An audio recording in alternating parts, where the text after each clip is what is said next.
Buenas noches. Vamos a ir comenzando con las noticias. Tengo varias noticias muy interesantes por acá. Y una es, no sé si recuerdan que hace quizás un par de meses hablé sobre una noticia, una convocatoria que había hecho la NASA para darle nombre. Hola, hola Hugo, gracias por estar por acá. Saludos a ambos. Desde el Museo de Astronomía El Meteorito en Charcas. Estamos saliendo internacionalmente. Me alegro que todo te vaya bien, hermano. Bueno, hace como 2 meses hablamos de esa convocatoria de la NASA para ponerle nombre a una sonda que se piensa enviar al planeta Urano. Y hola Zoraida, gracias por estar por acá. Bienvenida.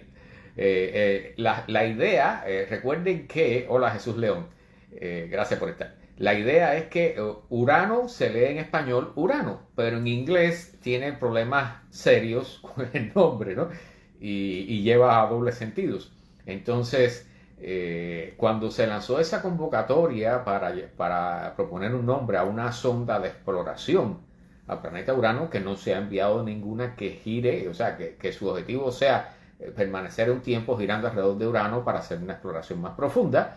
Imagínense la combinación de Uranus con sonda y profunda y exploración profunda, pues ya se pueden imaginar que los nombres propuestos por las personas, pues bueno, fue todo prácticamente al ridículo, ¿no? O sea, ya nombres escatológicos y todo tipo de cosas. Entonces, eso generó un poco de preocupación en la NASA. Y precisamente la noticia que comenté en aquel momento tenía que ver con eso, ¿no? Con la preocupación de la NASA, porque el hecho de que de las burlas que se le daban a esta sonda, pues podían generar un rechazo o podían frenar el desarrollo de este proyecto exploratorio para un planeta que tenemos prácticamente sin investigar. Entonces, ahora se acaba de descubrir con respecto a Urano, diciéndolo en español, se acaba de descubrir, investigando en los datos que generaron las ondas Voyager cuando pasaron en los años 80 a través de los planetas exteriores del sistema solar, que incluyó Júpiter, Saturno, Urano y Neptuno, pues resulta que en este caso descubrieron que Urano, en español, y fíjense que lo estoy repitiendo y no es por gusto, lanzó al espacio, en esa época, cuando la sonda pasó cercana por ahí, detectó que Urano había lanzado una gran burbuja de gas que tenía 22.000 veces el volumen del planeta Tierra. Entonces, Urano y Neptuno también, pero bueno, los planetas que contienen metano suelen tener, se habla de que tienen varias cosas, algunos dicen que tienen posibles lluvias de diamantes cerca de sus núcleos, ¿no? En donde la presión y la temperatura son lo suficientemente altas, pero también, ya que hay presencia de metano, pues puede oler a huevos podridos y ese tipo de olores que a nosotros no nos gustan. Entonces, imagínense una burbuja de 22.000 veces el tamaño de la Tierra saliendo de Uranus. Entonces, yo creo que esto no pinta nada bien para la misión de la NASA a Urano, diciéndolo en español. No pinta nada bien porque cada vez se vuelve más escatológico el tema. Hola Darío, gracias por estar por acá. Pero realmente es sumamente interesante, o sea, cómo observando y analizando con nuevas computadoras, con nuevos programas, los datos que ya pensábamos que le habíamos sacado todo en una época, digamos en los años 80, 90, pues ahora bajo una nueva luz se comienzan a descubrir cosas nuevas. Entonces es importante a veces mirar hacia atrás. Realmente es increíble, a veces se van dejando los datos atrás y se piensan que son obsoletos porque ya pasaron de época. Hola Aguilar, gracias por estar por acá. Bienvenido. Y por ejemplo, en el caso de las ondas Voyager que están saliendo del sistema solar y que, bueno, ya han salido del sistema solar, al menos una de ellas, de forma, o sea, casi garantizada, basada en nuestro conocimiento de la forma y el tamaño del sistema solar, pues estas sondas tienen los sensores y los motores y todo lo que la compone son cosas de tecnología de los años 60 y 70. Entonces, realmente es una tecnología muy vieja, pero que aún está funcionando. Y eso, bueno, creo que podemos ponerlo en la vida real, ¿no? O sea, en la vida real también las tecnologías viejas muchas veces funcionan mejor y son más duraderas que las tecnologías nuevas, ¿no? Pues podemos decir, bueno, funcionan mejor, podemos discutir el tema, pero que son más duraderas, pienso que muchos por ahí no tendrán dudas al respecto, ¿verdad?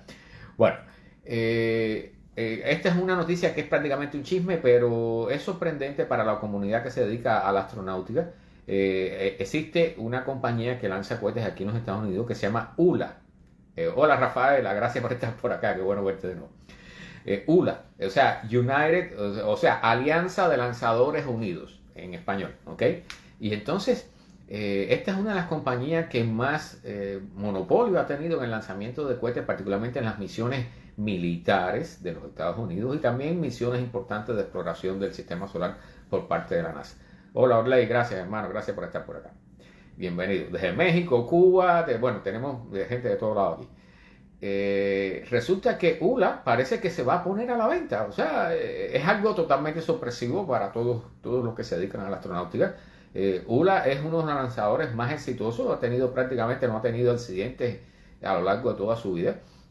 Ahora están en el desarrollo de un cohete que se llama Vulcan, que debe ser no, casi un supercohete, ¿no? Pero es una versión mucho más moderna que los Atlas que habían estado lanzando y que, dicho sea de paso, usaban motores de fabricación soviética y rusa. O sea, y fíjense que cuando digo soviética es que se usaron motores, o sea, hay una historia de cuando los soviéticos estaban en la carrera por llegar a la luna antes que los americanos. Ellos desarrollaron el cohete N-1, un cohete enorme. Aquello era bueno, el cohete, acá el Saturno V también era un cohete enorme, pero el N-1 era una barbaridad de diseño y tenía, si mal no recuerdo, 27 o 29 motores, no recuerdo ahora exactamente el número, pero ellos no podían desarrollar motores tan grandes como los que se hicieron aquí, ¿ok? Los motores que usaban el Saturno V eran 5 motores, pero los rusos tenían que usar más de 20 porque no tenían capacidad para desarrollar motores tan grandes. Entonces, ellos lo que se fueron por la opción de motores más pequeños y usar muchos de ellos, ¿ok? Hola, Papo, desde Puerto Rico, entonces sigue internacionalizando. Gracias por estar por acá. Dice que un poco salud de la balsa, pero logró llegar. Bueno, qué bueno. Bueno, la cosa es que los rusos, o los soviéticos en aquella época, fabricaron unos motores. Hola, Mecho, gracias por estar. Bienvenida. Fabricaron unos motores que eran, sin duda alguna, todavía hoy. O sea, ellos fabricaron esos motores que eran sumamente eficientes. Hola, Rubén Martí, gracias por estar. Gracias por extrañarme. Bueno, fabricaron unos motores que resultaron ser los más eficientes del mundo. O sea, existen varios tipos de motores de cohete y hay unos que le llaman de ciclo cerrado que son sumamente eficientes, ¿okay? Entonces los soviéticos se pusieron para eso y lograron desarrollar ciertos tipos de metales que no había desarrollado nadie en el planeta y lograron construir estos motores con esos metales. Entonces, cuando el proyecto del cohete lunar de los soviéticos fracasó, porque tuvieron 3 o 4 explosiones de tamaño, con explosiones, estoy hablando de explosiones con muertos y todo, resulta que la cúpula del Partido Comunista soviético pues mandó a destruir todo lo que quedaba del proyecto, incluyendo los motores. Pero algún burócrata o algún ingeniero o algún técnico, no sabemos quién fue. Hola, Joel Paneque, gracias por estar por acá.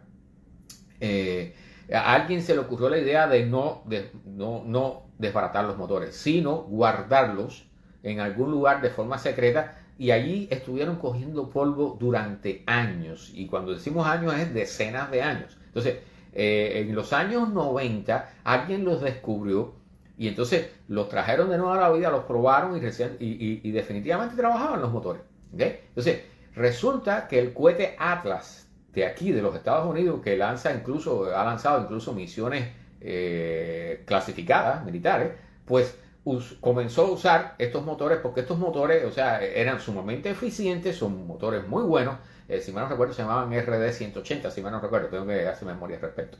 Pero la cosa es que los Estados Unidos decidió, o sea, mandar una comisión, revisaron aquello, porque nadie creía la calidad de los motores, y realmente los soviéticos ahí se la comieron, ¿okay? Hicieron algo genial. Entonces, Estados Unidos particularmente ULA, comenzó a comprar estos motores y ponían con 2 motores de estos lograban lanzar el cohete Atlas hacia el espacio. Pero producto del problema con la guerra con Ucrania, resulta entonces que, bueno, se comienza a bloquear todo eso. Hola, Tres Patines, gracias por estar por acá. Sí, exactamente, el ciclo cerrado, o sea, todo el combustible se aprovecha en los cohetes, como incluyendo los motores del cohete Saturno, desechaban una parte del combustible. Cuando usted vea un humo negro, o sea, si se fijan en los videos va a ver que de un costado de los motores sale un humo muy negro. Ese es el material, el combustible que sale de las bombas, que es un combustible frío que se quema sin generar empuje, ¿okay? Y eso era ineficiente. Hola Alejandro, gracias por estar por acá. Y los soviéticos lograron resolver ese problema. Aquello nadie se pensaba que podía lograrlo y los soviéticos lo lograron, ¿ok? Ahora, los cohetes N-1 fracasaron porque no había en ese momento computadoras para lograr una conexión adecuada entre todos los motores, una sincronización para que el cohete funcionara adecuadamente. O sea, la tecnología no estaba lista. Y entonces, bueno, los americanos han estado usando, ULA ha estado usando ese sistema de motores hasta que, producto de este problema actual del bloqueo de las sanciones y todo eso, pues entonces se han visto obligados, o sea, ya ellos tenían una reserva de motores, pero ya por ley se les obligó a abandonar los motores de fabricación rusa o soviética. Entonces, ULA se dirigió ahora a Blue Origins, que es la compañía de Jeff Bezos, el fundador de Amazon. Amazon, con su dinero, el hombre de Amazon, pues creó Blue Origins, que es una compañía que se supone que lanzaría cohetes, incluyendo sondas a la luna, pero que hasta ahora no ha logrado poner en órbita nada. Han tenido muchísimos atrasos. Cuando usted entra ahí al Centro Espacial Kennedy va a ver una gran nave que dice Blue Origins, Orígenes Azules en español. Y bueno, ellos hicieron un contrato con ULA para el cohete Vulcan, suministrar los motores para el cohete Vulcan. Entonces, parece que ya lograron entregar algunos motores después de no sé cuántos años de atraso, pero parece ser que el cohete Vulcan entonces va a tener una prueba ahora en marzo o junio. Entonces, la cosa es que parece que van a vender a ULA y nadie sabe quién la va a comprar, qué van a hacer, porque ULA es una unión entre Lockheed Martin y Boeing, ¿okay?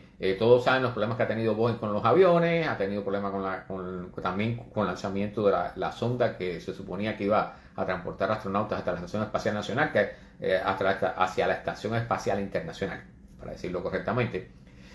Han tenido problemas graves.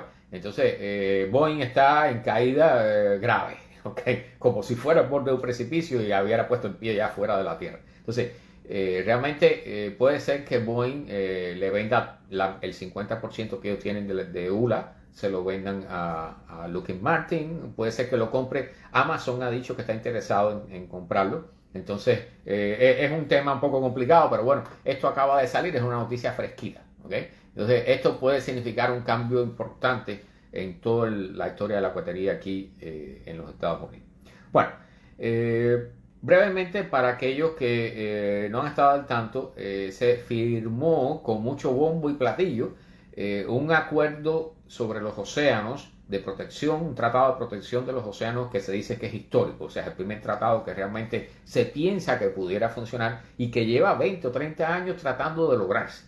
¿Okay? Entonces, esto pudiera, o sea, es un paso importantísimo, por supuesto, para proteger los océanos. Recuerden que, o sea, todos los países, todos, y todos formamos parte de eso, estamos extrayendo los recursos del océano en niveles realmente históricos, o sea, por encima de lo que el océano puede recuperarse. ¿Okay? Entonces, este tratado pudiera ayudar un poco a proteger los océanos y a estar un poco, vamos a decir, a asegurar un poquitico el futuro de forma que no vamos a extinguir todas las especies posibles con tal de comer o tener laticas de atún o de sardina en el supermercado, ¿no? Entonces, yo pienso que de todas formas, o sea, hablan del 30%, de proteger el 30% de la parte profunda del océano.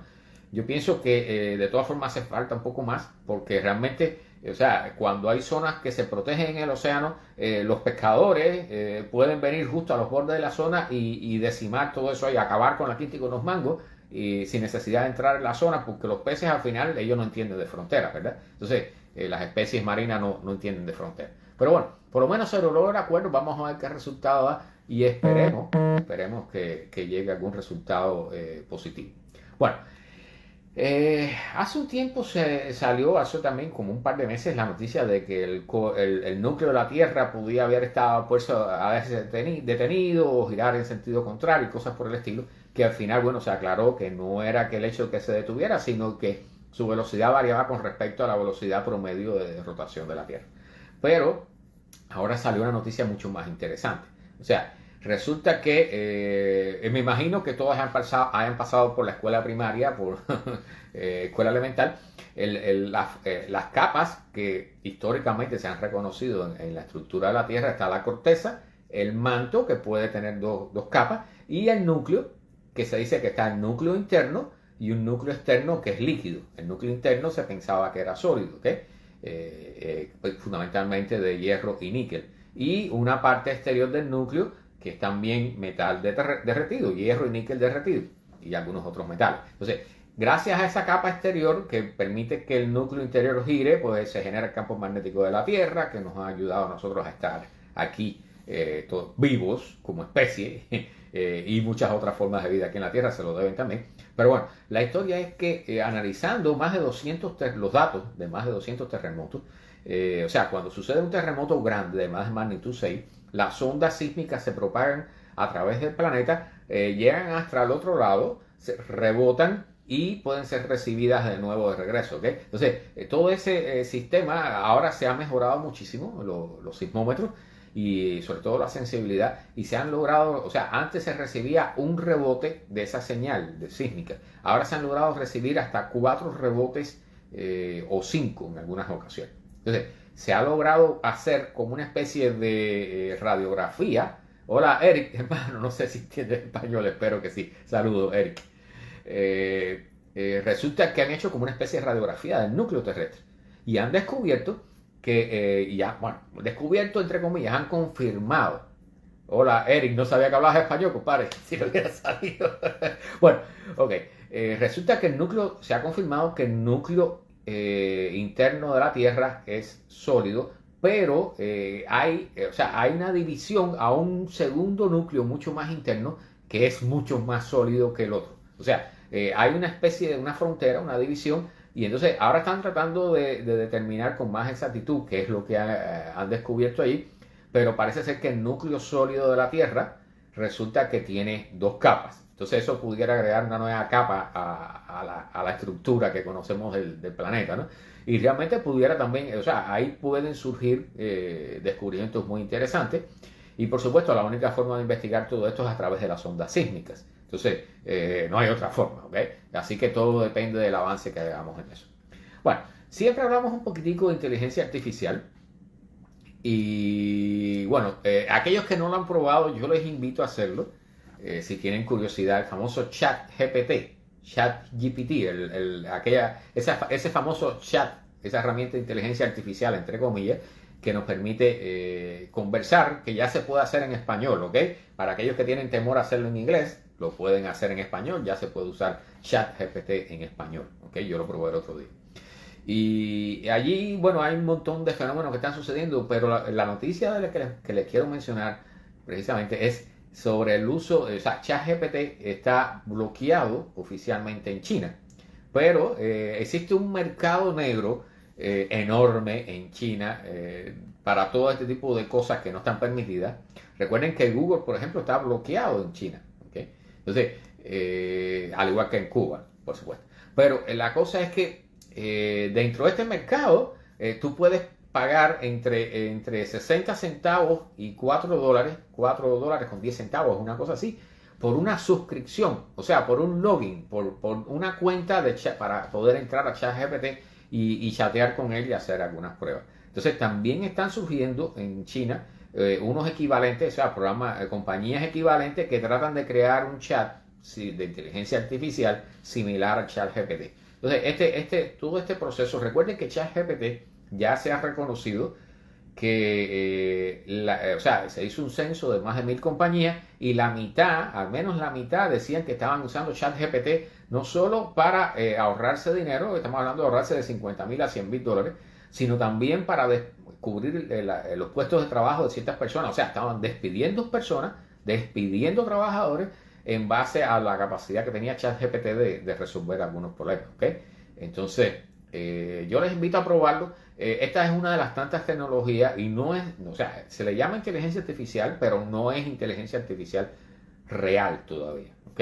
Y ya está comenzando a crear problemas, o sea, está comenzando a generar desempleo en ciertas personas y cosas importantes que tenemos que tener en cuenta. ¿Okay? Recuerden que lo que se habla de la inteligencia artificial es que va a sacar a muchas personas de su trabajo, incluyendo, por ejemplo, el caso de los camioneros, los taxistas, los automóviles y los camiones que se van a manejar por sí solos. Eso no solo va a generar desempleo entre los camioneros y los taxistas, sino que aquí, por ejemplo, la industria de los camiones pues tiene toda una gran cantidad de personas que están empleados por detrás de ellos, que no son choferes, sino que son los que trabajan en los motelitos, en los hoteles pequeños de los pueblos donde los camioneros paran, los restaurantes, los que reparan los camiones, los que le cogen los ponches, o sea, toda esa industria puede irse del aire. Entonces, estaríamos hablando, si mal no recuerdo, la última vez que vi un número era de 5 millones de empleos que se podrían perder bajo el uso de los automóviles y los camiones sin chofer. Entonces, o sea, camiones autónomos, ¿no? Entonces, realmente este tema es, sí, ChatGPT, hola Joel, gracias por estar por acá. Sí, ChatGPT es gratis, solo tienes que hacer una cuenta, o sea, hacer una cuenta con tu correo electrónico y tu password, dicho sea de paso, o sea, lo que nosotros, mira, el mayor error que cometimos como especie, en la especie inteligente, a la hora de comenzar a usar la internet, el uso del correo electrónico que es gratis y otras aplicaciones que requieren el login y el password, ese login famoso les da a ellos información y esa información ellos la venden y eso les da dinero. O sea, ¿cuánto vale la información que tú le das a una compañía? El estimado que vi hace unos años atrás eran $12 al año, ¿ok? O sea, el problema con la privacidad, la falta de privacidad, porque nuestros datos andan por ahí en Facebook, en cualquier lado, y se los venden a otros y andan dando la vuelta por todo el planeta, pues eso se hubiera resuelto con pagar $12 al año, no teníamos que dar los datos de nadie. ¿Okay? Entonces, fíjense el hecho de que las cosas gratis a veces nos salen mucho más caras, bueno, generalmente nos salen mucho más caras de lo que nosotros pensamos. ¿Okay? Bueno, hay un estudio muy interesante sobre lunas, exomoons, o sea, exolunas, lunas que están girando alrededor de planetas extrasolares. O sea, los planetas extrasolares son esos planetas que giran alrededor de otras estrellas. ¿Okay? Recuerden que el sistema solar, los planetas que están aquí en el sistema solar giran alrededor del Sol. El Sol es una estrella. Entonces, alrededor de otras estrellas hemos descubierto planetas que forman su sistema planetario. Entonces, ya tenemos más de 5.000 planetas descubiertos, creo que el último número que vi era 5.700, y esos planetas extrasolares, por supuesto, muchos de ellos van a tener lunas, y esas lunas se le llaman exolunas, o exomoons en inglés, ¿no? Entonces, hay un estudio, en alguno de las observaciones que hemos hecho se detecta un exceso de radiación infrarroja en estos sistemas planetarios que estamos descubriendo. Entonces, una de las ideas que ha propuesto un astrónomo bueno, una de las herramientas que más usan los astrónomos es el modelaje. O sea, crear modelos modelos de computadora que simulan la estructura de un sistema planetario, por ejemplo, o de un planeta con sus lunas y cosas por el estilo. Entonces, este astrónomo creó un modelo para averiguar cómo sería el funcionamiento de un sistema similar al de la Tierra y la Luna. ¿Sí? La Tierra y la Luna son un sistema muy particular. Hola Miguel, gracias por estar por acá. La Tierra y la Luna son un sistema muy particular. En algunos casos se le llama un planeta doble. ¿Por qué? La Luna tiene la cuarta parte del tamaño de la Tierra. ¿Okay? Entonces la Luna es un satélite bien grande comparado con su planeta. En el caso, por ejemplo, de Júpiter, los satélites son prácticamente nada, son muy pequeños comparados con el tamaño del planeta. Pero en el caso de la Tierra, la Luna es muy grande. ¿Okay? Por ejemplo, en el caso de Marte, las dos lunas que tiene, Phobos y Deimos, se piensa que son asteroides capturados, son pequeños, son de 10 o 15 kilómetros, ¿okay? Son pequeñitos. Y no tiene nada que ver con el sistema Tierra-Luna, que es otra cosa. O sea, la presencia de la Luna aquí contribuye incluso a la presencia de vida en el planeta, ¿okay? O sea, miren cuánto hablamos de campo magnético, la presencia de una luna grande. Entonces, resulta que en estas simulaciones, en planetas que pudieran tener hasta, incluso el caso de las supertierras, o sea, planetas que pudieran ser hasta 10 veces más grandes que nuestro planeta, en términos de masa, pudieran tener una luna que pudiera ser entre 1 y 10 veces más grande que nuestra luna, pero la idea es que si estas lunas y estos planetas están girando alrededor de su estrella a una distancia menor que la distancia que está la Tierra del Sol, estamos hablando, la distancia de la Tierra del Sol se conoce como una unidad astronómica, ¿okay? Son en kilómetros, son 150 millones de kilómetros, creo que son, si mal no recuerdo, 97 millones de millas, una cosa así. Entonces, la cosa es que en estas simulaciones este astrónomo descubrió que si los planetas están a 0,7 o 0,8 unidades astronómicas, es decir, un poco más cerca del Sol que lo que está la Tierra, entonces, bajo ciertas condiciones, estas lunas grandes pudieran pasar e irse fuera de la atracción gravitatoria de sus planetas de origen y comenzarían entonces a girar alrededor de la estrella que sirve de centro del sistema. O sea, esas lunas dejarían de estar ancladas gravitacionalmente a su planeta y comenzarían a quedar ancladas alrededor de la estrella. Pero como quedan en una órbita tan cercana a donde estaban anteriormente, quedan en una órbita muy cercana al planeta. Así que en el intervalo de algunos miles, algunos cientos a miles de millones de años, esas lunas pudieran chocar con su planeta. Entonces, eso por supuesto implicaría el fin de la vida, de cualquier vida posible a bordo del planeta original. Y para los efectos de observación con telescopios avanzados, implicaría poder medir un exceso de radiación infrarroja en ese sistema. Entonces, esta pudiera ser una de las posibles explicaciones de lo que estamos viendo, que es ese exceso de radiación infrarroja en algunos sistemas planetarios. De todas formas, hay otro grupo de astrónomos que dijo que también pudiera ser un efecto del choque de dos planetas. Recuerden que la teoría más aceptada de la formación de nuestra Luna es que hubo un cuerpo, un planeta del tamaño del planeta Marte, que es la mitad del tamaño del planeta Tierra, que chocó con la Tierra en los inicios del sistema solar y de los restos se formó un anillo de material que después se fue acretando, se fue uniendo para formar lo que nosotros conocemos ahora como la Luna que tiene la Tierra.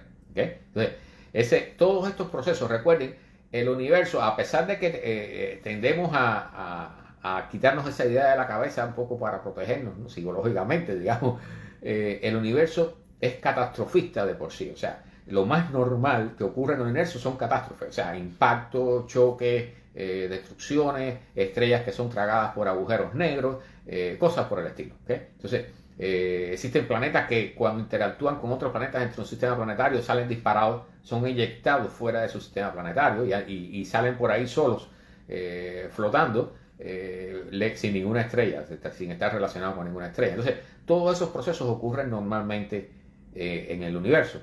¿Okay? Por ejemplo, en el caso del sistema solar, nuestro planeta está protegido por Júpiter. O sea, Júpiter, que es el planeta más grande del sistema solar, en su posición y con su gran gravedad, pues vamos a decir que es una especie de aspiradora cósmica para un montón de asteroides y de cometas que entran en el sistema solar y que pudieran golpearnos a nosotros y sin embargo Júpiter los atrae con su fuerza de gravedad y a veces, bueno, terminan siendo absorbidos por él, o sea, chocando, siendo absorbidos por Júpiter, ¿ok? Entonces, Júpiter es una especie de protección que nosotros tenemos, ¿ok? Si Júpiter no estuviera, quizás nosotros no estuviéramos aquí. Y ahí viene un tercer factor de por qué podemos estar aquí, ¿ok?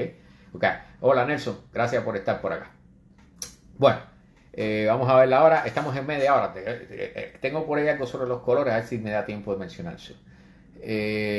Hay una noticia que es fea. Fea, podemos decir más desagradable que fea. O sea, a todos nos gusta caminar por la playa. Sí, abrazos, Nelson. A todos nos gusta caminar por la playa, ¿verdad? Y sentir esa brisa, sobre todo en la mañana, por ejemplo, cuando está fresco el tiempo. Aquí en la Florida, que cuando hace calor, por ejemplo, esa brisa que viene del mar que trae un aerosol, esa agua salina, esas gotitas de agua pequeñitas que nos dan en la cara y nos refrescan, ¿verdad? Y se siente un olor a sal y agua de mar que es delicioso, eso nos encanta. Bueno, hay un estudio que se hizo en California, pero que estoy seguro que si se repite en otros lados va a tener las mismas consecuencias. Dicen que ese aerosol, o sea, esas gotitas de agua microscópicas que salen de la superficie del mar producto del oleaje, cuando son arrastradas por el viento y que vienen hacia la costa, hacia la playa, por ejemplo, y cosas por el estilo, cuando estamos corriendo, caminando, pues los respiramos, pues todo ese material, todas esas gotitas de agua que andan flotando en el viento, contienen una gran cantidad de bacterias que proceden nada más y nada menos que nuestros conductos de desecho de aguas albañales. Entonces, hola BDJ, Marco, hola Marco, gracias por estar por acá. O sea, recuerden que ya hemos dado noticias, o sea, han salido noticias este año de que el agua de lluvia ya no es potable. O sea, contiene grandes cantidades de plástico y de químicos que son prácticamente permanentes en la naturaleza. O sea, el agua de lluvia ya no es potable. Hemos encontrado plástico, bolsas de supermercado en el fondo de la fosa de las Marianas. ¿Ok? Hemos encontrado plástico en la Antártida, en el Polo Norte, en el Everest, en los glaciares, en donde quiera hemos encontrado plástico. Entonces se dice que estamos comiendo, o sea, en la comida normal y en el agua y en los líquidos que consumimos, el resultado es que el estimado es que cada semana nos comemos una tarjeta de crédito equivalente en el plástico que consumimos. ¿Okay? Hola Rubén Martí, gracias por estar por acá. Sí, ese es un tema interesante. Está preguntando por el motor de Alcubierre. Okay.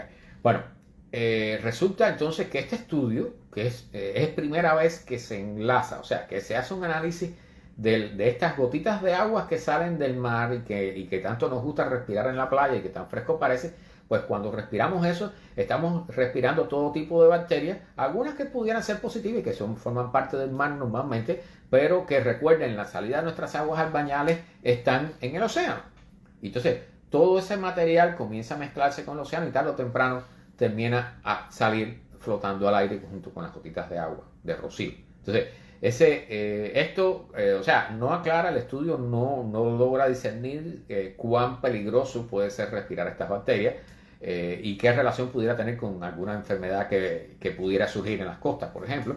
Pero lo que sí llama la atención es que estamos acabando con la quinta y con los mangos. O sea, realmente, o sea, como dije, ya el agua de lluvia no es potable, estamos comiendo plástico, 4 de cada 5 peces que se consumen por parte del ser humano contienen plástico. Entonces, realmente estamos en un proceso de destrucción, de autodestrucción, que no sé hasta dónde vamos a llegar a ver si en algún momento logramos detenerlo. Pero bueno, esta es la noticia más horrible que tenía, así que podemos pasarle ya a la próxima.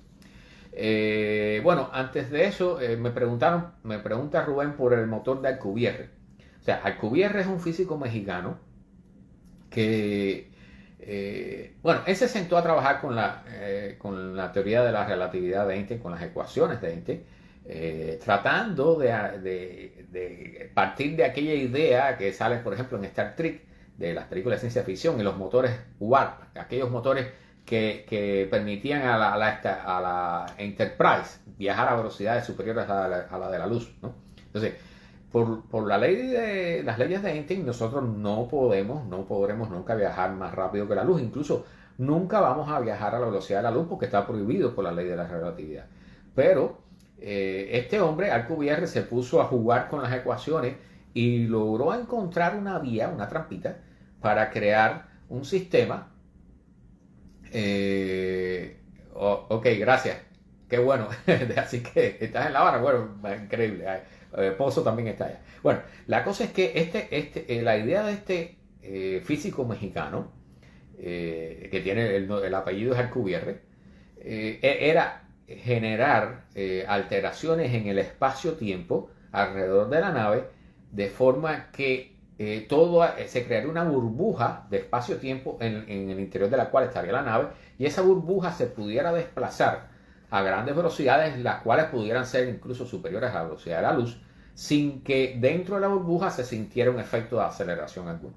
¿Okay? Entonces, eso es en un marco totalmente teórico. O sea, esos cálculos que él hizo le llevó a la conclusión que para poder lograr eso se necesitaba energía negativa, cosa que nunca hemos descubierto y no se sabe si existirá algún momento. Hola Miguel, gracias por estar por acá. Y esa energía negativa requeriría una cantidad de energía tal que sería equivalente a toda la energía del universo, una cosa por el estilo. Entonces, por supuesto, eso era algo imposible de desarrollar. Pero en la NASA ha habido un equipo de algunos físicos que se unieron para continuar desarrollando esta idea y ya han ido logrando mejorar los cálculos y ajustar las ecuaciones para reducir la cantidad de energía, si mal no recuerdo, la energía que genera el Sol y cosas por el estilo. Entonces, o sea, nos hemos ido acercando a la posibilidad práctica, entre comillas, de crear una nave que pudiera viajar a velocidades grandes sin matar a las personas que estuvieran a bordo. ¿Okay? O sea, el viaje a velocidades de la luz, por ejemplo, en el caso de la Guerra de la Galaxia o Star Trek, que usted veía que la nave se comenzaba a acelerar y veía la luz, los rayos de luz viniendo así, ¿no? Ese efecto, que por supuesto eso es totalmente de película. Pero cuando tú vas acelerando una nave en el espacio hay todo tipo de cosas. O sea, generalmente todos piensan que es vacío, pero en realidad hay átomos de hidrógeno, por ejemplo, que se dice que el promedio es 1 por cada metro cuadrado y cosas por el estilo. Pero también hay radiación, hay polvo, hay un montón de cosas, ¿ok? Polvo que es parecido al grafito. Entonces, cuando tú comienzas a acelerar la nave, todo eso comienza a chocar contra ti y mientras más rápido se mueve la nave, más energía vas vamos a decir, a enfrentar de todas esas cosas que van chocando con la nave. Entonces, hay cálculos ya de muchos años atrás diciendo que para ciertas velocidades ya sería totalmente dañino para el ser humano, cualquier forma de vida, estar a bordo de la nave a una velocidad determinada, ¿ok? Y acercándonos a la velocidad de la luz. Entonces, con este motor, con esta idea del motor con la burbuja de espacio, tiempo y esas cosas, pues pudiera ser que pudiéramos hacer un viaje de este tipo. Pero, dicho, o sea, para aclararlo, eso todavía está totalmente en el rango de la especulación, pero al menos tenemos un marco teórico que nos ayuda a entender, ¿ok? Pues bueno, vamos a seguir. Sí, bueno, yo hablé con Enrique Encinosa, está bastante mejor y bueno, ahí está en su casa, o sea, hasta ahora no ha comenzado nada. Bueno, vamos, vamos a seguir. Bueno, acaban de descubrir un hueco negro cercano a la Tierra, el más cercano a la Tierra, 1600 años luz, que dicho sea de paso, o sea, los agujeros negros, hola Radamés, gracias por estar por acá. Los agujeros negros se llaman negros, se llama agujero negro porque son invisibles, o sea, se tragan toda la luz que pasa cerca y por lo tanto la única forma, y no sé si arranque con el tema que quería tocarle, pero bueno, la única forma de ver algo es por la luz que se refleja en ellos o por la luz que emiten, ¿ok? Entonces, si algo absorbe toda la luz, es totalmente negro y se transforma en un objeto prácticamente invisible. Entonces, los agujeros negros tienen esa característica y la única forma que tenemos de poder verlos es cuando están cercanos a otro objeto, por ejemplo, a una estrella o alguna nube de gas, por ejemplo, y comienzan a tragarse eso y en el proceso de que va cayendo toda esa materia en espiral alrededor del agujero negro se calienta y emite radiación de todo tipo, incluyendo rayos gamma, rayos X, radiación visible. ¿Okay? Y esa es una de las formas que tenemos de detectar los agujeros negros. Pero en este caso, que hemos descubierto a 1600 años luz de la Tierra, gira alrededor de una estrella, de forma similar, está a una unidad astronómica, o sea, la estrella gira alrededor del agujero negro, para decirlo exactamente, a una unidad astronómica de distancia, o sea, a la misma distancia que tiene la Tierra al Sol. ¿Okay? Y entonces es una estrella más o menos del tamaño del Sol, girando alrededor de un agujero negro que tiene 10 veces la masa del Sol. ¿Okay? Entonces, o sea, han logrado descubrir esto usando el telescopio Gemini, uno de los telescopios Gemini, que está particularmente que está en Mauna Kea, en Hawái. Y bueno, han logrado hacer esta serie de mediciones y por supuesto han dado la noticia de que tenemos descubierto el agujero negro más cercano a la Tierra. O sea, ya que son agujeros negros, son muy difíciles de ver, descubrirlos incluso cercanos a la Tierra cuando están, tranquilos, no se están tragando nada, pues es sumamente difícil. ¿Okay? Entonces la única forma, por ejemplo, en este caso, es seguir el movimiento de la estrella con gran exactitud y entonces lo que se ve es la estrella haciendo como una especie de sinusoide a lo largo de su movimiento y evidentemente esa sinusoide implica que hay algún objeto cercano a ella alrededor del cual ella está girando. ¿Okay? Y esa es la forma en que han descubierto este agujero negro. Bueno, esta noticia la conversé un poquitico, pero siguen saliendo resultados interesantes, o sea, ideas de astrónomos diciendo que en Enceladus y en ciertas lunas del sistema solar, en lunas que tienen gran cantidad de agua, que tienen océanos líquidos, siguen apareciendo evidencias de que hay fumarolas hidrotermales. O sea, en el núcleo hay sustancias magma muy calientes o metales calientes, roca caliente, y el agua allí entra y sale bien caliente y arrastrando minerales, y eso pudiera ser un lugar para el surgimiento de vida, aunque fuera de forma alimentaria. Bueno, esta noticia vamos a aceptarla porque todavía nos quedan unos 20 minutos, así que da tiempo. Dicen aquí que acaban de descubrir, y Pozo, fíjate en esto, que el sistema solar, el título es un poco exagerado, ¿no? El sistema solar pudiera ser de origen alienígena. O sea, y lo que quiere decir el título, para que nadie se imagine, empiece a pensar en extraterrestres y cosas por el estilo, es que la cantidad, han hecho una comparación entre la cantidad de oxígeno que hay presente en el sistema solar, como un promedio, bajo cierta unidad de masa, con respecto a la que hay presente fuera de la burbuja que forma el Sol, o sea, de la heliosfera. ¿Okay? Entonces, resulta que dentro del sistema solar hay mayor cantidad, y estamos hablando de una relación de 111 a 70 y pico, o sea, por cada 111 átomos de oxígeno que hay dentro del sistema solar, hay 78 fuera del sistema solar, o sea, en el medio interestelar, o sea, fuera de la burbuja que es la influencia propia del Sol. Entonces, esto ha llamado la atención de los astrónomos y por supuesto de muchas personas, ¿no? O sea, es interesante que haya más oxígeno dentro del sistema solar que el que hay fuera del sistema solar. Y eso, bueno, pudiera implicar puede haber muchas razones para ello y pudiera implicar ciertas consecuencias muy interesantes, ¿no? Pero realmente es un estudio que es muy reciente y entonces lo único que hacen es dar la noticia, o sea, de ahí para allá las posibles explicaciones y las razones no se ha mencionado al respecto, pero la información está sumamente interesante. Bueno, bueno, hay otra noticia aquí fea de que la contaminación del aire no hay forma de escaparla ya en ningún lugar de la Tierra, incluyendo la Antártida. Así que, bueno, vamos a seguir anotando cosas feas. Y hay bueno, vamos a dejarse para el final. Con respecto a los estudios del cerebro, con respecto a los estudios del cerebro, acaba de salir los japoneses, tengo que buscar de cuál universidad, acaban de obtener un resultado increíble.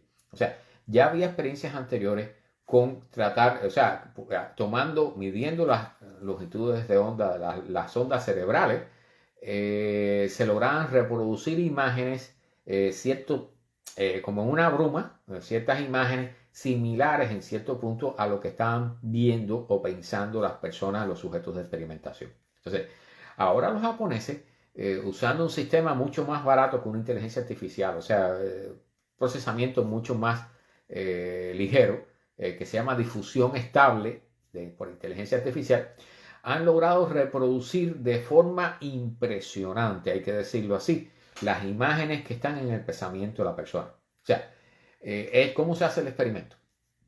Cogen una persona, le ponen una imagen en una pantalla, ¿ok? Se le miden las ondas cerebrales, se captan con sensores y eso se entrega a una computadora y la computadora tiene que analizarla y tratar de reproducir a partir de ello la imagen que está observando la persona. Entonces, realmente, ¿qué vamos a decir en los ejemplos? Que hay una persona que esté viendo la imagen de un avión, la inteligencia artificial esta logra reproducir la imagen de un avión de pasajeros y todo, de turbina, o sea, similar al que está observando la persona. En el caso de una imagen que es un reloj, una torre con un reloj parecido al Big Bang de Londres, pues la inteligencia artificial logra en 2 o 3 ocasiones, se acerca a una torre y en otra hay una torre con un reloj incluso, ¿okay? Y aunque la forma no es exactamente igual, pero imagínense el potencial que tiene esto. O sea, para la parte más sencilla y menos peligrosa, cuando tú quisieras evocar algún recuerdo, pues conectado a una computadora de este tipo, pues pudiera fácilmente mostrárselo a las demás personas. ¿Okay? Recuerden que es muy difícil a veces explicarse, sobre todo cuando estamos en un proceso creativo, estamos inventando algo o tenemos sensaciones que no podemos explicar adecuadamente con el lenguaje, pues una máquina de este tipo pudiera mostrar de forma práctica, de forma visible, con una imagen, qué es lo que nosotros estamos sintiendo y estamos imaginando. Entonces, las demás personas lo pudieran entender fácilmente. Pero por supuesto, este tipo de herramientas va a desembocar tarde o temprano, de alguna forma, en la capacidad de leer lo que estamos pensando. ¿Ok? Entonces, no sé si recuerdan aquella película Minority Report.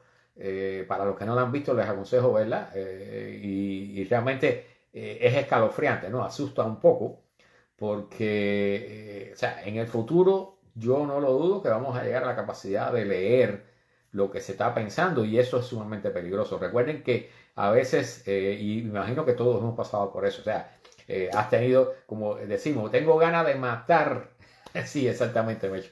Tengo ganas de matar a esta persona porque me hizo no sé qué cosa y tú no estás hablando, no estás pensando seriamente en matar a nadie, es una forma de decir, pero en el cerebro todas esas ideas se acumulan y se procesan de cierta forma y precisamente en esa película se hablaba, recuerdo, creo que era en esa película, se hablaba de prevenir el crimen de forma que cuando la persona solamente pensaba, tenía la posibilidad de pensar que iba como en querer hacer daño a alguien, pues ya era detenido por la policía inmediatamente y de esa forma se prevenía el crimen. Exactamente, Mecho.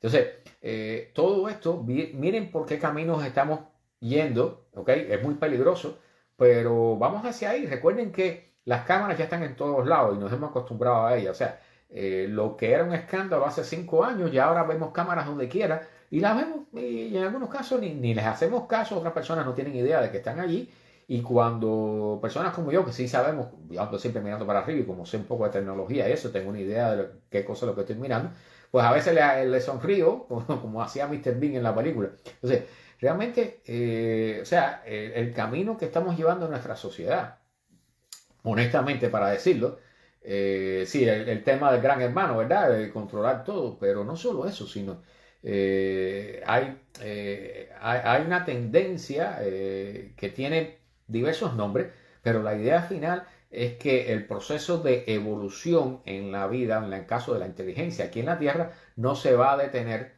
en el ser humano, sino que nosotros estamos generando con nuestra tecnología, con la inteligencia artificial y todo eso, el próximo paso de la evolución, que por supuesto en cierto momento aniquilaría a la especie humana y ellos serían el próximo paso en la evolución de la inteligencia en el planeta y quizás en el universo, ¿no? Entonces, todo ese proceso, eso se llama posthumanismo o transhumanismo. Pueden buscar sobre eso en internet, es un tema sumamente interesante y que se puede discutir todo el tiempo que uno quiera, ¿no? Dice Del Pozo es un astrónomo profesional, dice que el Sol es capturado, que no es original de la galaxia. Dicho sea de paso, sí, el Sol, o sea, el sistema solar cuando orbita alrededor del centro de la galaxia, que es un agujero negro supermasivo, que demora unos 230 millones de años en hacer esa órbita alrededor de la galaxia, que se le llama año galáctico, en realidad no es una órbita normal, sino que va haciendo una oscilación por encima y por debajo del plano galáctico. ¿Ok? Ese proceso es sumamente interesante y se habla ahí, bueno, el Pozo ha estado trabajando en eso, que pudiera tener las extinciones, tener que ver con los procesos de extinciones masivas cíclicos aquí en la Tierra y una serie de temas más por el estilo.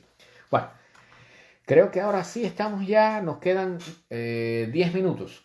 Yo tenía una noticia aquí que no toqué. Bueno, eh, me imagino que los que tienen, yo tengo ya 53 años, voy para 54, todos nosotros escuchamos radio. ¿Recuerdan la onda corta? Que uno escuchaba la BBC de Londres o escuchaba radio internacional de no sé qué. Era la forma de obtener cierta información interesante, ¿verdad? Bueno, ahora todo se hace por internet, todo se hace por los celulares, por los tablets, es digital, todo está en la mano constantemente, inmediatamente. Y entonces, estas emisoras de onda corta particularmente, y eso es lo que está hablando este artículo, se va a suceder, parece no, va a suceder tarde o temprano con las emisoras de onda media, con las emisoras de onda larga, se van a ir extinguiendo. O sea, en la medida que menos personas vayan escuchando las emisoras de radio, y está incluyendo en esto las emisoras de FM, la famosa FM con la música tan bonita y todo eso tarde o temprano va a ir desapareciendo, porque si tú tienes un servicio de streaming en tu teléfono, tú puedes pedir la música que tú quieras. Entonces tú no tienes que esperar a que la emisora le dé la gana de transmitirla, ni necesitas tener un receptor, tú tienes el teléfono y lo tienes todo en la mano. ¿Eh? Entonces, la pregunta que hace este artículo, el autor de este artículo es, ¿qué va a suceder con ese espectro electromagnético que no va a ser usado? ¿Okay? En algún momento se va a dejar de usar. Voy a poner un ejemplo. La BBC de Londres ya había desconectado unos años atrás sus transmisores de onda corta. ¿Okay? La BBC de Londres, que era la más famosa de todas, dejó de transmitir en onda corta, en SW. Y con el proceso de la invasión rusa en Ucrania, los ucranianos pues que se quedaban sin electricidad o se quedaban sin internet y por ejemplo cuando te quedas sin, por supuesto, cuando te quedas sin internet te quedas desinformado en este mundo actual. Entonces, la BBC reactivó su transmisor de onda corta para que los ucranianos pudieran escuchar noticias a través de radios de baterías normales. ¿Okay? O sea, algo que consume mucha menos energía que un celular, que todos sabemos que los celulares como mucho te duran, disculpen, como mucho te duran, la batería te dura 24, 48 horas, cuando más, por mucho que lo cuides, pero un radio de batería prácticamente no consume y te puede durar una semana, 2 semanas, 3 semanas o más, incluso trabajando en los radios pequeños y quieren realmente ahorrar tiempo. Entonces, todo este proceso de discriminación de la radio, yo soy radioaficionado, dicho sea de paso, y he visto cómo se ha ido reduciendo la cantidad de radioaficionados aquí, sobre todo en los Estados Unidos, que era uno de los países que más radioaficionados tenía. Prácticamente las bandas comienzan a ser abandonadas. Entonces, el espectro radioeléctrico es un negocio redondo para cualquier gobierno. ¿Okay? O sea, los gobiernos tienen una agencia, en este caso aquí en los Estados Unidos la FCC, que controlan la distribución del espectro radioeléctrico y por supuesto cuando tú vas a poner una emisora de radio tú tienes que comprar una frecuencia, tienes que pagar ciertos taxes, ciertos impuestos y ciertas cosas. Entonces, todo ese espectro que va a quedar libre, no hay idea de qué va a suceder con él. O sea, ya no se usa la televisión, ya no hay televisión, ya no hay, ¿cómo decir? No hay radio prácticamente. Todo eso se va a ir dejando de usar. Y todo ese espectro va a quedar libre en algún momento. ¿Qué uso se le va a dar? Bueno, hay alguna tecnología que quizás vaya a surgir en el futuro, que todavía no tenemos idea de cuál sería, que pudiera dar uso a eso. ¿Okay? Pero hasta ahora todo eso va quedando muerto poco a poco y va siendo dejado de usarse. Entonces, este es un tema súper interesante para lo que nos interesa la radio, pero dicho sea de paso, el día que hay un fallo con la internet, ya sea por una tormenta solar enorme, como el famoso evento de Carrington, o por una bomba nuclear que se lance a cierta altura, la famosa bomba nuclear del arco iris, que para aquellos que no sepan lo que es, búsquenlo en internet, en Wikipedia. La bomba del arco iris es una bomba nuclear que se hace explotar a 500 kilómetros de altura y los efectos del pulso electromagnético que genera pues dañan toda la electrónica moderna que hay incluso en todo un hemisferio del planeta Tierra. ¿Okay? Entonces eso generaría un caos horrible, o sea, la cantidad de muertos que habría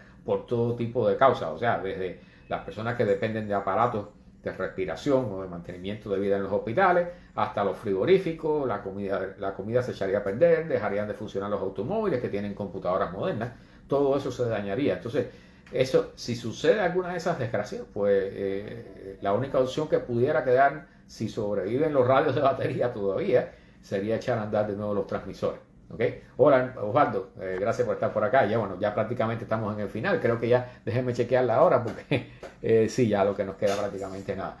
Entonces, realmente el problema de la falta de uso de la radio nos está llevando, y eso está sucediendo, o sea, nos estamos acomodando a los celulares, nos estamos acomodando a la internet, y eso en el futuro va a ser una debilidad. Esperemos que no sea necesario, que no tengamos un problema grave, pero realmente es un tema preocupante. ¿Okay? Busquen información sobre eso.